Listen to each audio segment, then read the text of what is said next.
Well, good morning everybody. I'm Jennifer. This is A Country Life. I'm heading down to the garden to pull a couple of onions. So this video is part of the Souptember 2023 collaboration. You're going to want to watch for this picture on the thumbnails so that you know you're clicking on the right videos. Every month in September, I'm sorry about the lighting. I'm going from shade to sun, from shade to sun. And this collaboration is hosted by Leanne from Mennonite Farmhouse. You're going to see all kinds of channels, maybe some new channels to you, maybe some channels that you're familiar with, but I encourage you to go check out every single video this month and be sure to leave a comment, because on October 7th at Mennonite Farmhouse's channel, that's Leanne, then she is going to be hosting a live stream, and there's going to be drawings. There's going to be $100 and a couple of $50 gift cards to either Amazon or a Visa gift card. There's going to be some other prizes, some homemade vanilla, I believe.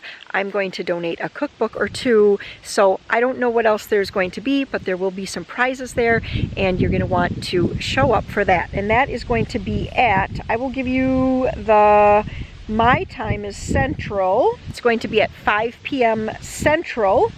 So then you guys can do the math for Eastern, Mountain, Pacific. Okay, I am just stepping down to the garden here. Like I said, I need to grab a couple of onions. Maybe only just one if I take this one. That is a good size, and that's going to be just fine.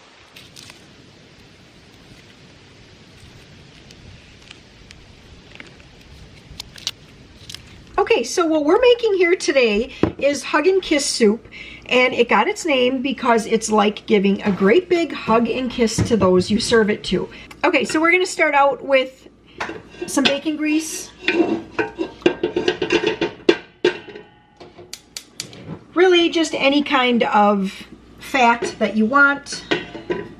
And then once the fat melts in there, I know it says ground beef. If you're new to my channel, welcome. We cook with a whole lot of venison. These bags were less expensive than to get the wild game bags, and so that's why they say ground beef. But I know that it's ground venison, and that is why I'm using fat. If you're using ground beef, and maybe it's a higher fat content ground beef, you really don't have to use the extra fat in the pan, but it always adds good flavor. All right. It's almost melted. I'm gonna get this in there, and then the goal here is to really brown this without moving it around a whole lot, because like once I get it all broken up, without moving it around a whole lot, because you really wanna get that nice browning on the bottom of your stock pot. That adds all of the flavor, in my opinion, all of the flavor to this soup.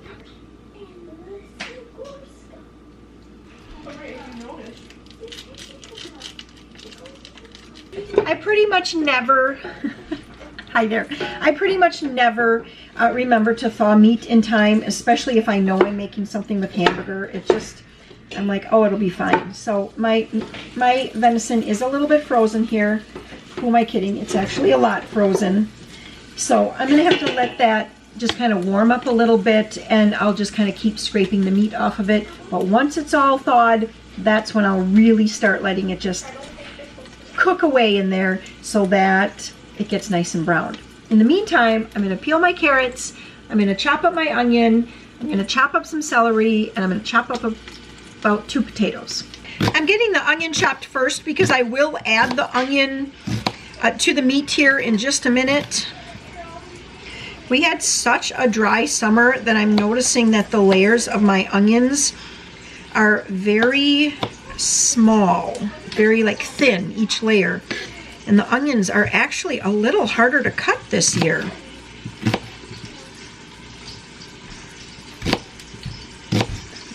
And we're actually cranberry farmers, and we have a lot of water. I mean, that is one of the things that in our area where we have a lot of water, but this year has been extremely difficult. Early in the season, when we were it seemed like we were in a very slight drought. It was like, oh, things could get bad, but they're still fine. They're still fine.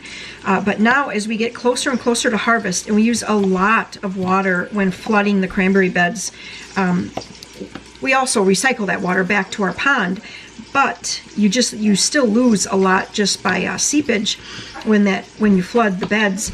And we are definitely noticing that our reservoirs are going way down. Warren is getting a bit concerned that flooding for harvesting is going to be difficult. I mean, he's pretty confident that he's going to be able to flood, but it's going to be slow because you're not going to get that, like when he pulls the bulkhead boards, he's not going to get that gush of water. He's going to have to, it's going to be a lot slower. It's just going to be a lot slower feed of water. Anyway, that has nothing to do with this, but just a way to chat while I was cutting up my onion. So I put the onion right into the pot at this point.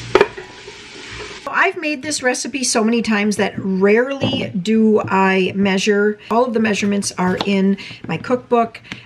You basically need 1 cup of all of the vegetables. I just pretty much, whatever I have on hand is what I use. Also, if you know your family is not super big on carrots, then just go less on the carrots and maybe more potatoes. If you know that your family really loves celery and not so much the potatoes, then go more celery. So you really have a lot of leeway with like meat and vegetable soups. And I always have to pull out my handy dandy Tupperware, probably vintage 1970 something. I'll just put all the veggies right in there as I chop them up. One thing with soup is that since you're cooking the vegetables, if you have some vegetables that are a little bit like kind of towards the end, you know, they kind of migrated to the bottom of your vegetable drawer or the back of the fridge or something, and they're just getting, you would consider them to be marginal. They're just fine for soup. Don't let those go to waste.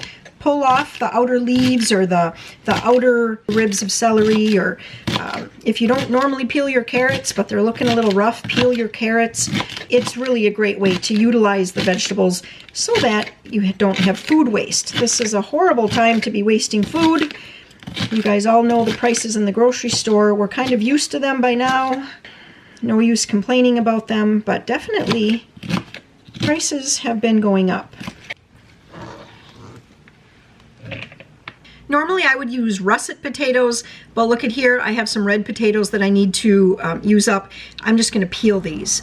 Not because I would normally peel a red potato if I'm using it in a soup, but it's just going to make my family feel like it's a russet potato. They won't even know the difference. All right, at this point I'll just get everything kind of cleaned up, wiped down, and then we're going to attend to the meat again.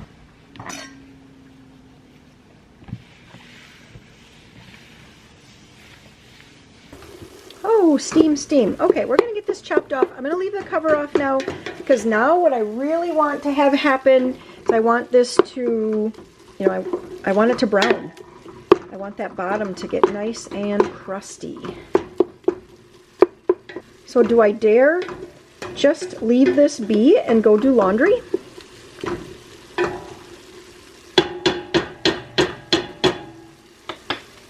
I'm going to kind of turn up the heat a little bit.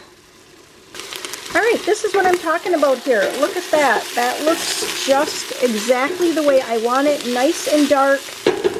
I'm going to add in 4 cups of water along with all of my vegetables now.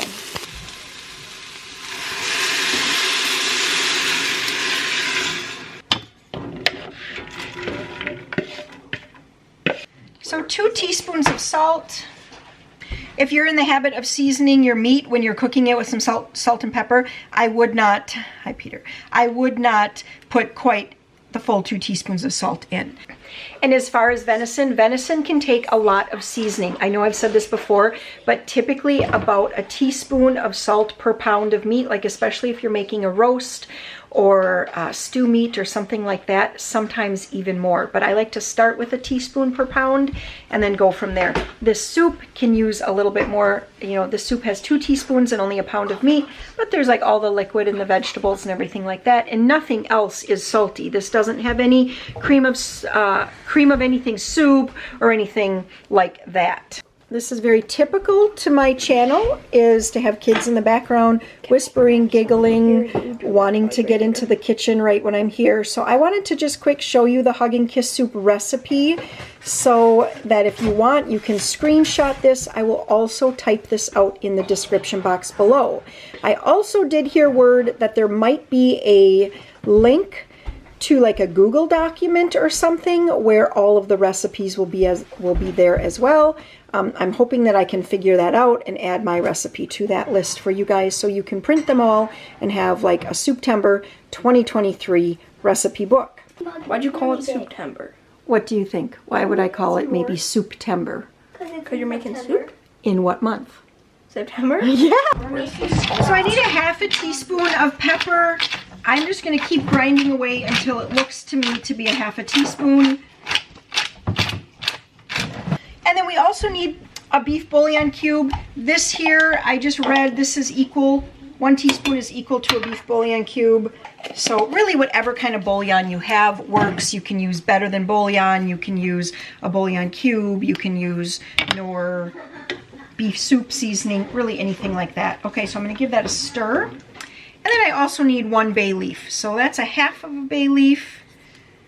There's about a quarter of a bay leaf. Boy, these are really busted up ones. And there's almost about a half. So just remember at the end, you're going to want to fish those bay leaves out. So I'm going to tuck those bay leaves down under. Get my cover back on here. Turn up the heat just a little bit so that it comes to a boil. Then once it comes to a boil, I'll turn the heat down just a little bit so it simmers, and I'm going to let it cook for 20 minutes or until the vegetables are soft. This is a good time for me to introduce myself a little bit more to you. If you are brand new to my channel here today, welcome. This is really a fun collab to be a part of. I love soup. Most of my family loves soup. What do you need now, Peter? No, you need something else. I probably used the teaspoon, but there should be another one in there. I need a tablespoon. I'm Jennifer. My channel here is A Country Life. I am a city girl through and through growing up. I grew up a block from my public school, a block from, maybe 2 blocks from my church. Everything was right around me. I just grew up in just a typical city. So let's just fast forward to 1995, and I was in a parking lot somewhere between 5 a.m. and 6 a.m. in the morning, and I saw this guy, and I said to the girl that I was next to, I said, "See that guy over there? I'm gonna marry him someday." And that was in September of 1995. In December of 1996, we were married, and in September of 1997, we had our first child, and we went on to have 7 children total, and our oldest is 25, our youngest is 10. We have 2 grandchildren. I started, and that's boiling, so we're gonna turn that down to low. I started my YouTube channel, A Country Life, back in, I think it was July of 2017, and here we are. My husband and I have a cranberry farm. He does the cranberry farm work. I do other things. This is gonna air on September 2nd, so there's only gonna be 1 other video for you to watch, and that's going to be the soup recipe from Mennonite Farmhouse. And then tomorrow's video is from, let me just check.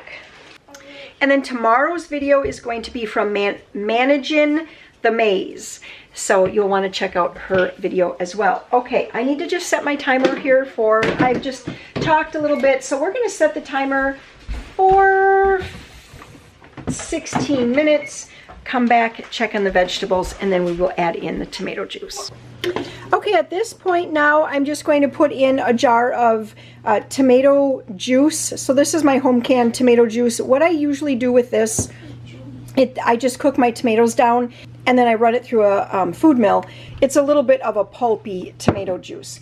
All right, you can use whole tomatoes, like a jar of whole tomatoes if you'd like, or diced tomatoes. I just know that my family prefers it with a tomato juice so that it's thinner and you don't get the chunks of tomatoes.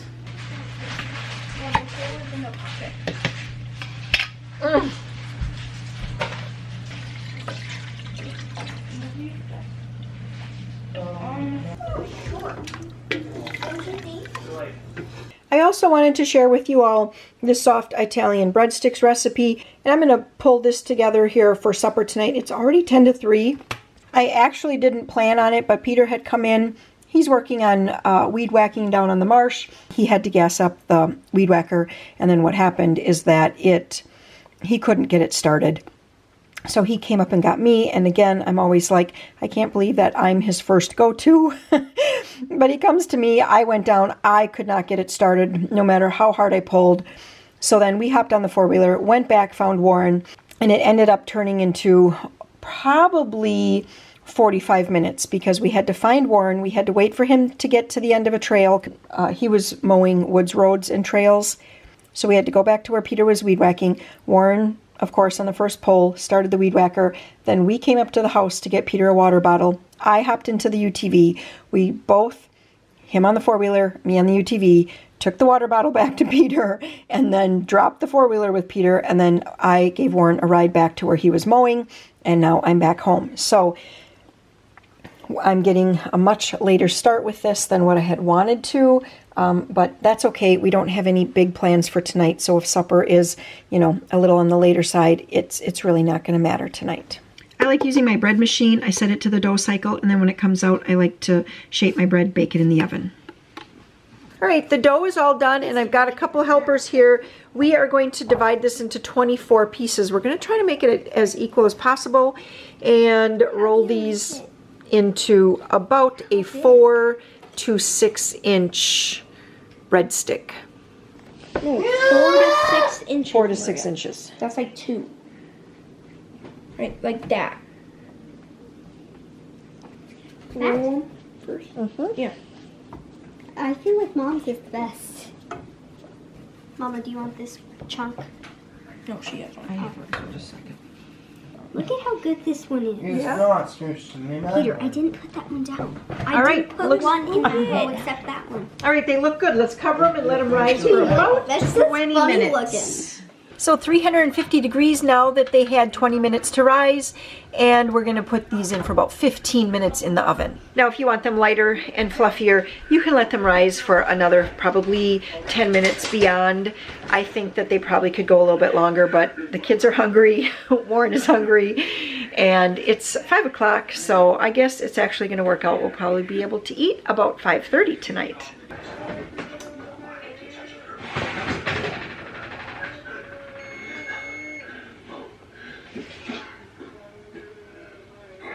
I found that the best way to put like melted butter on dinner rolls or little rolls like this, little breadsticks, is really to just have a stick of butter and run it across them. That's the best way to do it. And you can sprinkle Parmesan cheese on top of these. I'm actually out of that right now, so I'm going to put some everything bagel seasoning on top.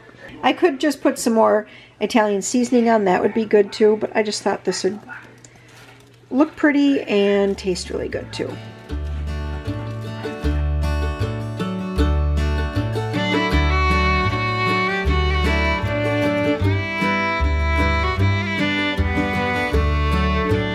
So remember I put in like 3 little pieces of bay leaf before. I do have to find those and fish those out here before we serve it up. But this is what our supper is going to be looking like. We have our Hug and Kiss soup along with, well, along with our breadsticks. So thank you so much for stopping by to my channel for Souptember 2023. I just really encourage you to leave a comment here. Remember, there's going to be the drawing at the end. It's going to be based on random comments. Hello, Joe. And every time he comes and does this, it totally distracts me. So what was I going to say? Oh, be sure to leave the comment so that on October 7th, you'll be entered for the drawing. And then also be sure to check the playlist, which will be growing every single day in September. And you're going to want to check that and go visit all the other channels. I'm pretty sure they're all going to be just delicious soup recipes. And if you are new here and you made it all the way to the end of the video, thank you so much. I'd love to have you subscribe so that you can stay abreast of all of the latest videos coming your way. Take care. On our next video, snap, pound it, and nugget, and see ya, guys.